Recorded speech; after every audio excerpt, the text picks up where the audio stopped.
Hey girls, today I'm here with yet another story. This story is titled Ishwaran the Storyteller and it's written by R.K Laxman. Rasipuran Krishna Swami Laxman was born on 24th October 1921 in Mysore.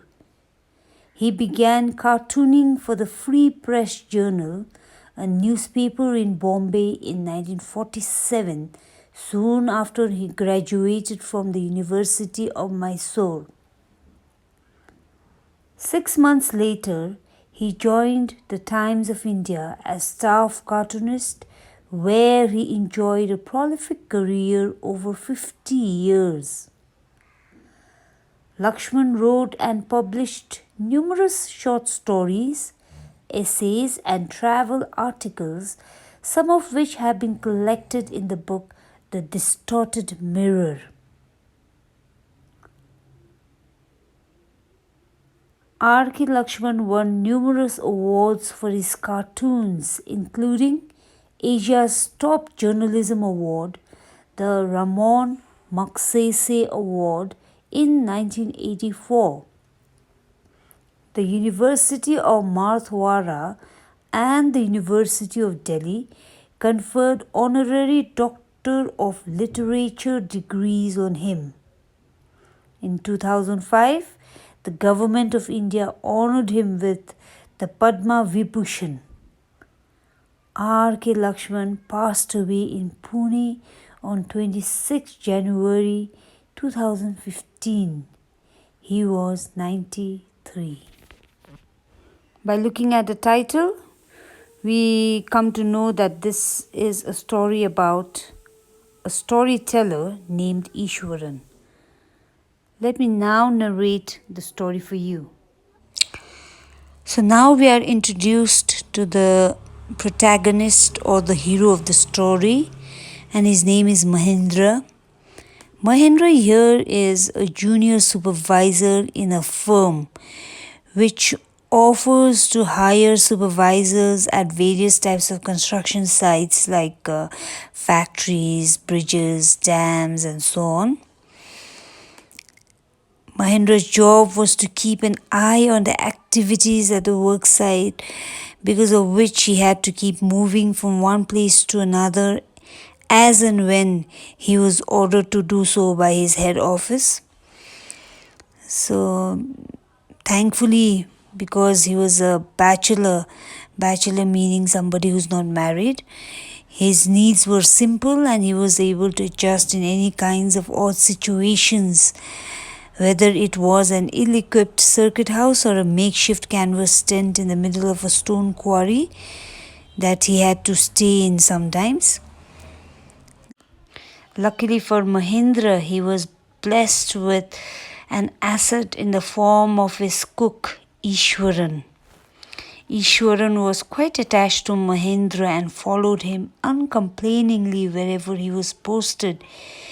He cooked for Mahendra, and his everyday duty was to ensure that he packed lunch for Mahendra.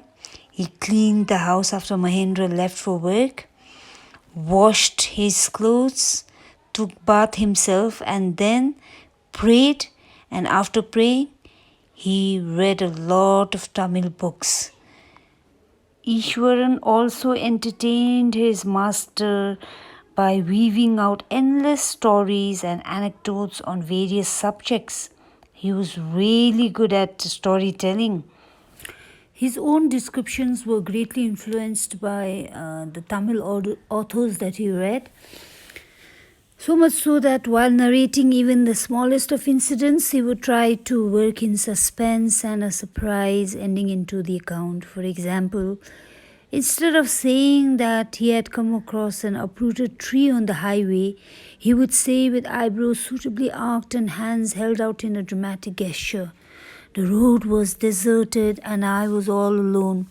Suddenly I spotted something that looked like a big beast lying across the road.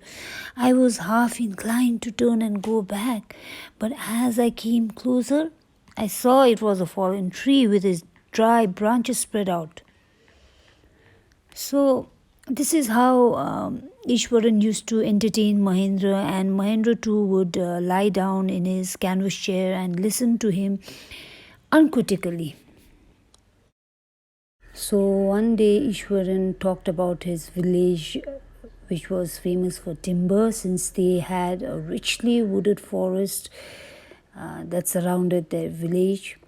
And then he also talked about how those timber logs were hauled on to the lorries by the elephants, and elephants were huge, well fed beasts. But when these elephants turn wild, even the most experienced Mahot is not able to control them. And then Ishwaran started telling about an experience with a wild elephant. So it so happened that one day a tusker escaped from the timber yard and began to roam about, stamping on bushes, tearing up wild creepers, and breaking branches at will, since it had gone mad. So, while saying that, Ishwaran got so caught up with the story that he stood up and he started showing how how that mad elephant walked about. And then he continued with his story and said that the elephant had already reached the outskirts of his town and started breaking the fences like matchsticks. And it also started smashing all the stalls selling fruits, mud pots and clothes, and people were so scared that they ran helter and skelter in panic. That means they ran everywhere. Now the elephant had entered a school ground where children were playing, and it broke through the brick wall, and all the students, the boys, they ran into the classrooms and shut the doors tight. And the elephant was so mad that he started pulling down the football goal post, and he also started tearing down the volleyball net, kicking and flattening the drum kept for water, and it started uprooting the shrubs. Everyone was so scared, including the teachers who had already climbed up the terrace of the school building from where they helplessly watched the depredations of the elephant. And there was not a soul below on the ground. The streets were empty, and suddenly it looked like as if the entire town had disappeared. And here Ishwaran says that he was studying in junior class at that time and was watching the whole drama from the rooftop. Then suddenly something came over him, so much so that he grabbed a cane from the hands of his teacher and ran down the stairs into the open field. The elephant was, swinging a branch of a tree with its trunk, and it was so angry. It was kicking a lot of mud and dust. It looked frightening. And the elephant saw Ishwaran, and he looked at Ishwaran red-eyed, ready to rush towards him. At that moment, Ishwaran came forward and mustering all his courage, out of nowhere, he suddenly hit the third toenail of the elephant. The beast was stunned. The elephant was so shocked when the little boy Ishwaran hit him that for a moment it stood still. Then it shivered from head to foot and then collapsed. Imagine, the beast collapsed. At this point, Ishwaran would leave the story unfinished and get up mumbling, "I will be back after lighting the gas and warming up the dinner." Poor Mahendra, who had been listening to the story with so much of attention, would be left hanging. When he returned, Ishwaran would not pick up the thread of the story right away.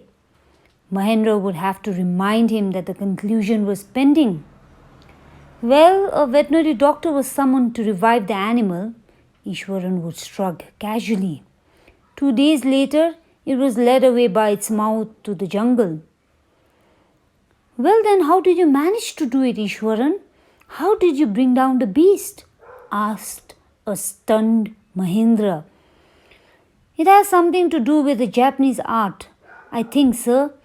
Karate or Jiu-Jitsu it's called. I've read about it somewhere. It temporarily paralyzes the nervous system, you see. Not a day passed without Ishwaran recounting some story packed with adventure, horror and suspense. And whether the story was credible or not, Mahendra enjoyed listening to it because it kind of entertained him and it made up for the absence of a TV in Mahendra's living quarters. So one morning when Mahendra was having breakfast, Ishwaran asked him as to whether it would be okay for him to prepare something special for dinner tonight. Since today was an auspicious day and according to their tradition, they were to prepare various delicacies to feed the spirits of their ancestors today. So that night, Mahendra enjoyed the most delicious dinner and even complimented Ishwaran on his culinary skills. Ishwaran seemed very pleased, but unexpectedly launched into a most garish account involving the supernatural. He then said that the entire factory area that they were occupying was once a burial ground. And the minute he said that, it jerked Mahendra out of the pleasant reverie he had drifted into after the satisfying meal. Ishwaran continued saying that on the first day only he had seen a human skull lying on the path, and even now he comes across a number of skulls and bones every time he takes a walk down the lane. He even went to the extent of narrating how sometimes he sees ghosts at night and that he's not easily frightened by these things. But one horrible ghost of a woman which appears off and on at midnight during the full moon. It is an ugly creature with matted hair and a shriveled face like a skeleton holding a fetus in its arms. And that is something that really scares him. Mahendra shivered at the description and interrupted rather sharply. He scolded Ishwaran, saying that he was a crazy man and that no such things as ghosts or spirits existed, and it was nothing but a figment of his imagination. Having said that, Mahendra left the room and retired for the night, expecting Ishwaran to sulk for a couple of days.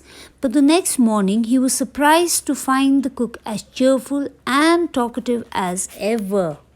However, from that day on, Mahendra, for all his brave talk, went to bed with a certain unease. Every night he peered into the darkness outside through the window next to his bed, trying to make sure that there was no movement of dark shapes in the area. But he could only see a sea of darkness with the twinkling lights of the factory miles away. One night, Mahendra was woken up from his sleep by a low moan close to his window. At first, he put it down to a cat prowling around for mice, but the sound was too guttural for a cat. He resisted the curiosity to look out lest he should behold a sight which would stop his heart. But the wailing became louder and less feline.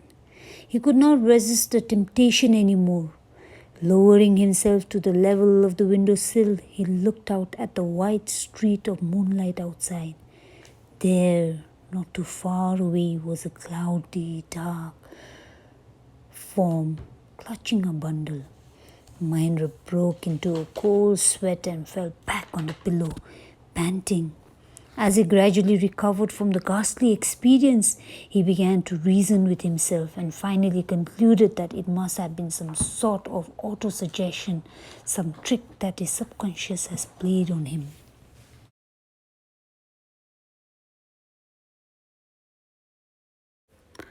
By the time he had got up in the morning, had a bath and came out to have his breakfast, the horror of the previous night had faded from his memory.